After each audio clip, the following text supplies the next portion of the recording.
No, thank you for inviting me to speak with you. I would like to tell you a little about my start in life.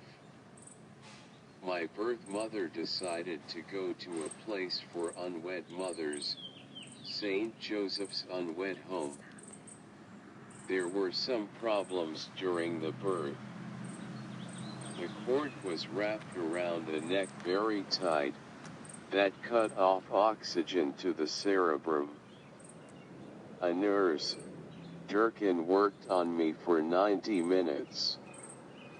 She heard a weak heartbeat, but there was not any breathing. She gave me mouth-to-mouth procedure, and she kept putting me into hot and cold water.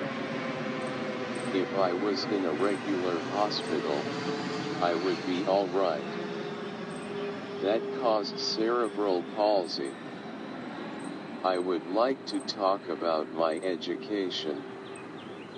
At the age of 11, I became the adoptive son of Joseph and Catherine Walsh, who lived in Scranton, Pa.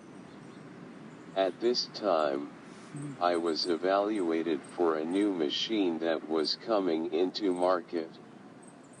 It was called an Express One.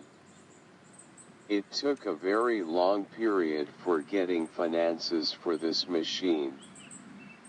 Meanwhile, the Express 3 was about to make its appearance on the market.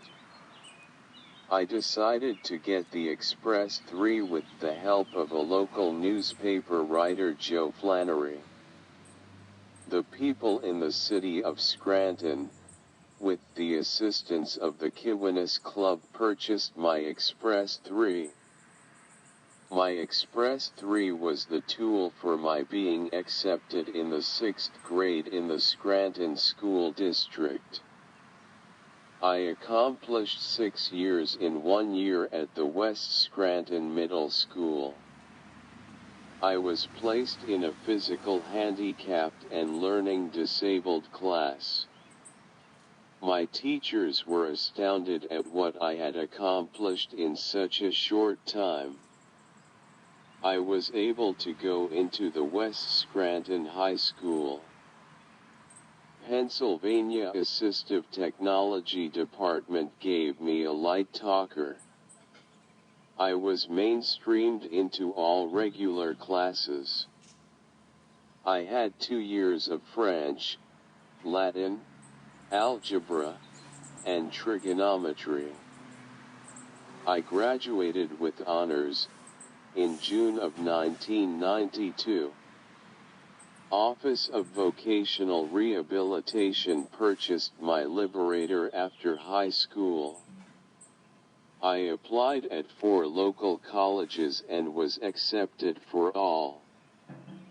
I graduated from Marywood University with a Bachelor of Science degree in Computer Science in May of 1997. I would like to talk about my employment. I send my resume to every company in the area. Most companies never give me any reply.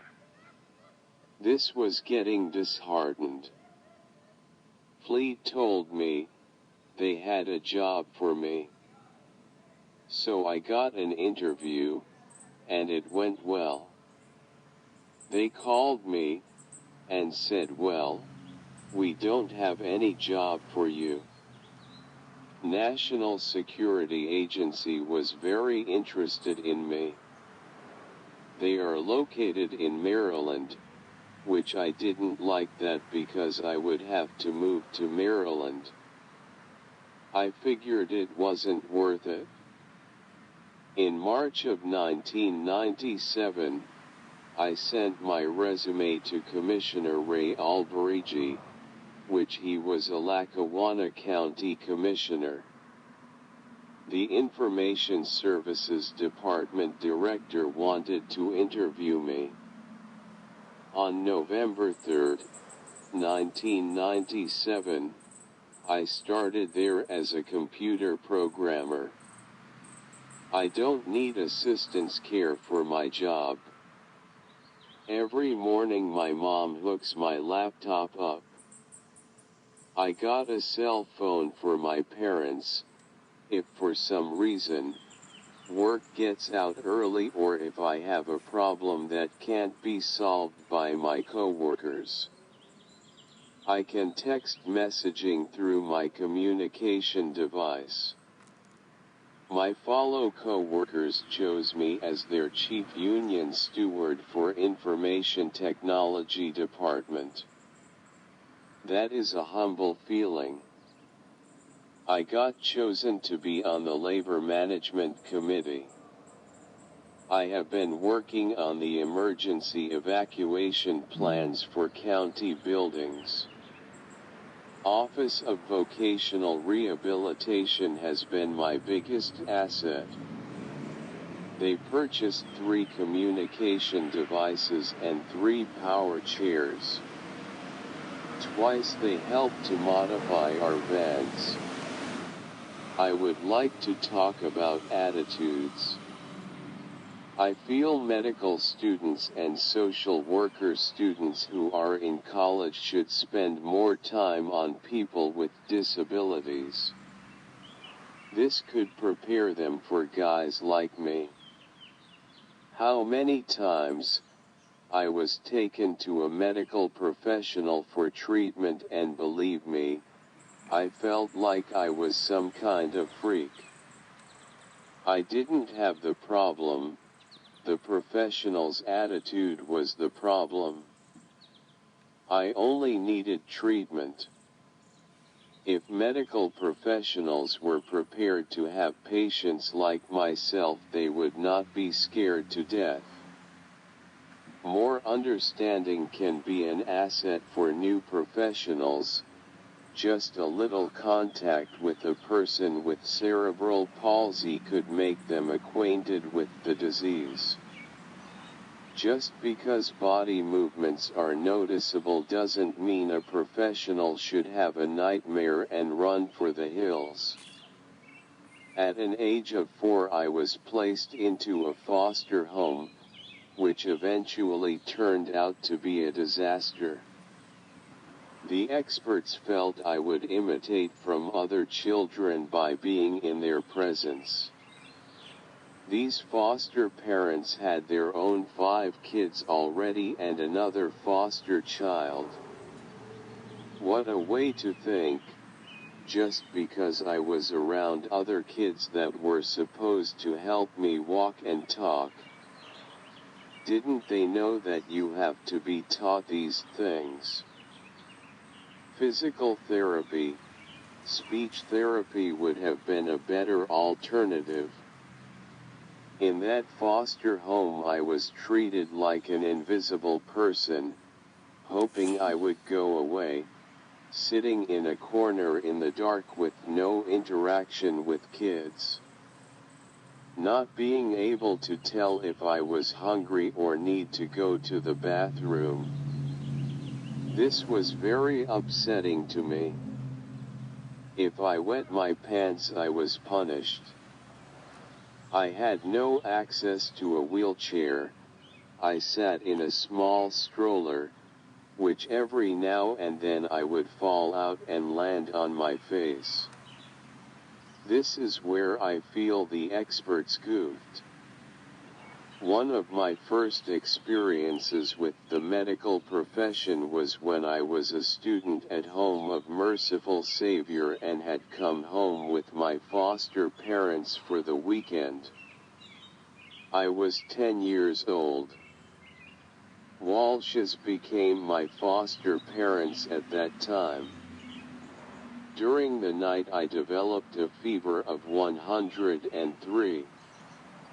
My foster mother called the physician who had been taking care of me. Well, it just happened he was off for the weekend.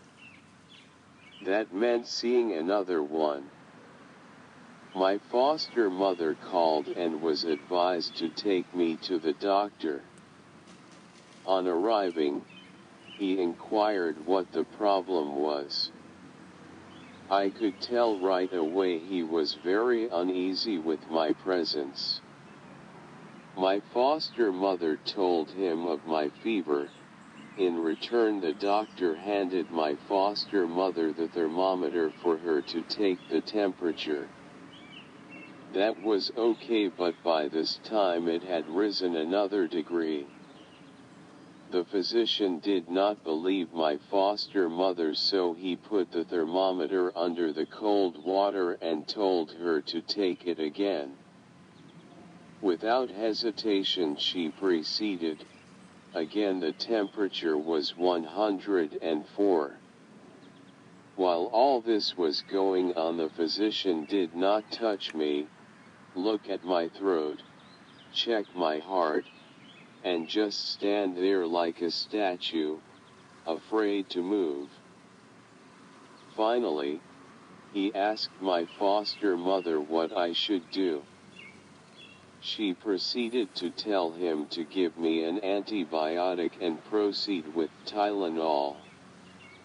Okay, he acknowledges and said $20. I felt like my foster mother should be the doctor. I did get better, but not because of that doctor. After my adoption, I was transferred from Home of Merciful Savior to a local special education program as a student in a trainable mental retarded class. My legs were in such bad shape, I could not sit back in my wheelchair, and this all was because of my hamstrings. Having no physical therapy caused this condition. One day an orthopedic doctor came to the institution to evaluate all the students. My mother wanted to see if my legs could be straightened out so that I could at least sit correctly in my wheelchair. I was placed on the floor where this doctor proceeded to look me over, didn't touch my body, and remarked to my mother nothing could be accomplished with this kid. Making statements, he will never go any place, just let him go. This was a physician supposed to help people, saying he'll never be able to walk or talk. What a joke. Maybe I might not be able to do these things, but at least he could have fixed my legs so I could be comfortable in my chair. His attitude did not stop my mother. She proceeded to take me to several other orthopedics and finally found one who would at least examine me and correct my problem. The former physician came back to the institution after I had my surgery, and guess what? I was walking with a walker and he just laughed. The joke was on him. Maybe his attitude might have changed after that about helping guys like me, but he sure didn't make my day brighter. Before I received the gift of my communication device, I used a word board. Teachers, therapists, aides used to talk in front of me about my condition and my troublemaking mother. Mother was a troublemaker because she was fighting for the things she felt I was entitled to. I would come home from school and tell her everything, and guess what? She would get on the phone and ask them what was going on. They would not give me the courtesy to treat me like a human being. My mom would straighten them out, and believe me, they didn't do too much talking in front of me after that. These were professionals who were supposed to help me, not hinder. This, I feel, is the whopper. I was at my computer doing my work. My mother wanted to feed me, but I did not want to leave the computer. She decided to feed me at the computer. Well, I took a bite of a hamburger and I guess it was too big of a bite. It got stuck in my throat. I could not breathe. My mother rushed me to the hospital. They decided that I aspirated. 3 days later I really felt like I was dying. I knew the piece of hamburger was still in my throat, but no one would listen to me. The doctors decided they better start giving me respiratory therapy because by now my lungs were filling up with fluid. The therapist came in and started pounding on my back, and guess what? A piece of hamburger came up. Thank God. They immediately call in a surgeon who was afraid to operate on me but was forced to because my condition was deteriorating and he had no choice. He found a big piece of hamburger that was at the opening of my stomach and was blocking everything. I came along good, but why didn't they listen to me? The amazing thing was my first meal they sent me was a hamburger. I had my blood checked this one time. The doctor called my mother and told her to put me to bed for 2 weeks because my CPK was high. He told my mom, "Don't touch or move him." Could you imagine a person with cerebral palsy staying in one place for 2 weeks without moving? Give me a break. My mother didn't listen and contacted a well-known doctor who knew cerebral palsy. She informed my mother it was time to change doctors. About a month later the doctor called and asked my mother if she still had me in bed because I did not get back to him. What a lemon he was. I have gone from one extreme to another. I do like to do a lot of workout with my body. I thought I would be able to use some of the equipment at one of our local rehabilitation services. The doctor I was going to say he felt maybe it would be a good idea. He wrote me a referral to see the head doctor. He was very upset with me to think I would be imposing on them in my condition.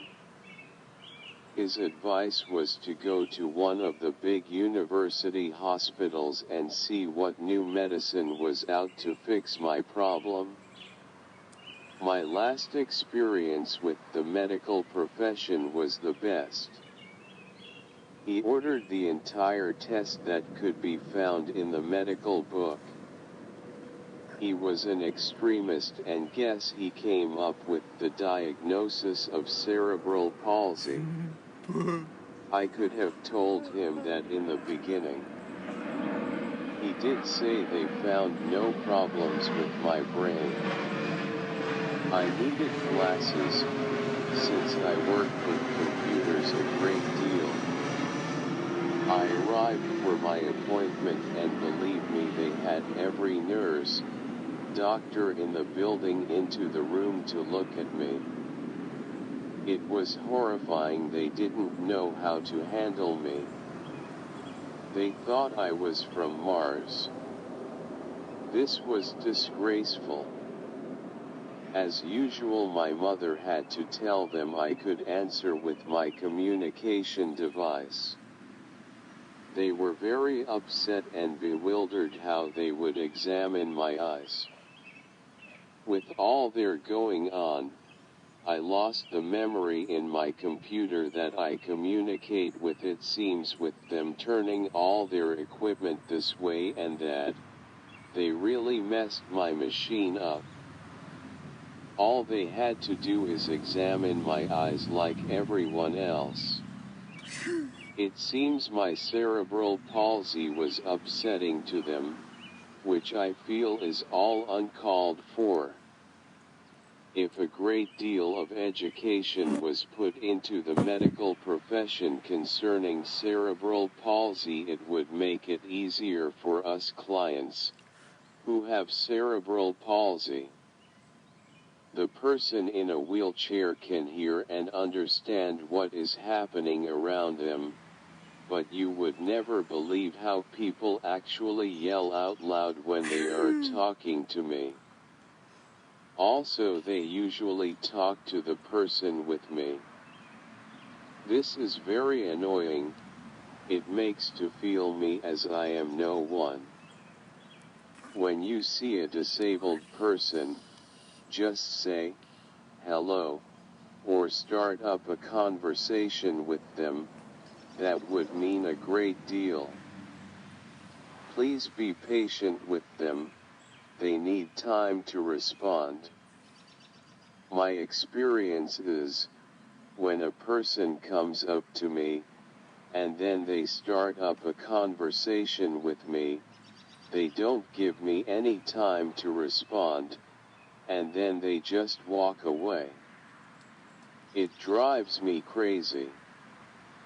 I only hope you will give people with disability the opportunity to experience the joy on being a productive individual in our world. Now, I would like to show you some of videos.